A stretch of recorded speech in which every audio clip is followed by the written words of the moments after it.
Well, many things we take for granted in our daily lives, like ordering pizza or reserving tickets over the phone. Well, these are tasks that people with hearing or speech disabilities couldn't possibly manage on their own.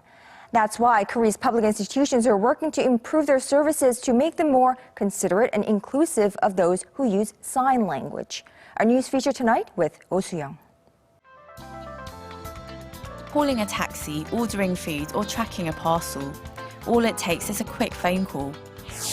But it's not so simple for Bang Mi-ae, a Seoul resident with a hearing disability. Today, she makes a video call to a mediator who can help her change a dinner reservation.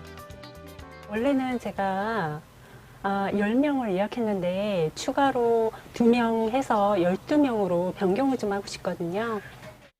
제가 항상 지금까지는 이제 저희 가족들 요청을 하거나 다른 지인의 요청을 했는데 이렇게 손발이용센터 생기고 나서 이렇게 요청을 했을 때 전화를 잘 걸어주시고 저희 청각장애인을 대변해서 The Korean government's information agency offers free mediation services for people with hearing or speech disabilities through text and video calls, online or through a smartphone app.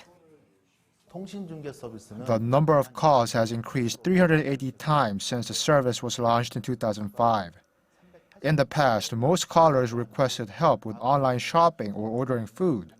But nowadays, we provide help with all aspects of life, like finding a job and consulting government workers. This is just one of the ways Korea is working to facilitate access to public services for people who use sign language to communicate. There are sign language interpretation centers in every city or county. You can register at your local center and set up a time to go whenever you need to. But in emergencies, there may not be time to contact a mediator or interpreter. Last year, a police officer in northern Seoul developed a code of 37 signs through which people could report crimes or ask for help. The signs have been adapted from existing movements so many people can understand them right away, despite regional differences in the language. The signs have also facilitated speedier investigations all over the country, especially now that police reports can be filed through video calls. Inspector Han is now working on a smartphone app that helps utilize the signs with video tutorials. Despite efforts like these, the fact remains that there are not enough public services or interpreters to accommodate the roughly 269,000 people in Korea with hearing and speaking disabilities. According to the Korea Association for the Deaf, there are just over 1,400 people certified in sign language nationwide.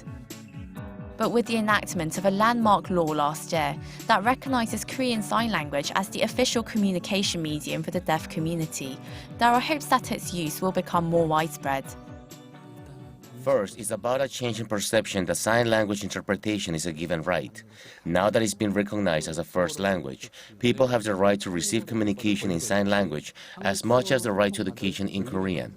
The law specifies a license to teach Korean Sign Language. From 2018 onward, the government will aim to foster instructors for primary to university education. Interest in sign language has certainly grown since the law was enacted.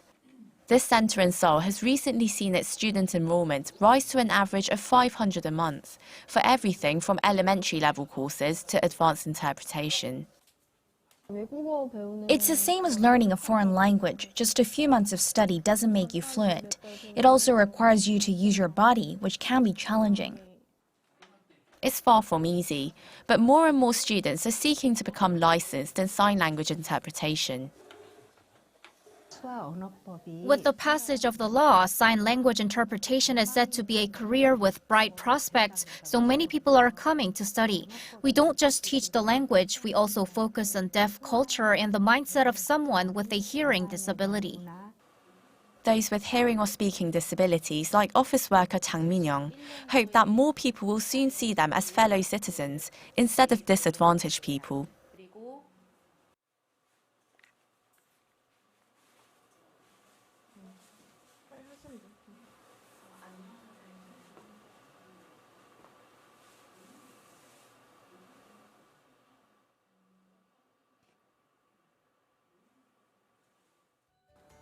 People in the deaf community believe that the more sign language is accepted and used as a means of visual communication, being deaf or mute will become less and less of a so-called disability.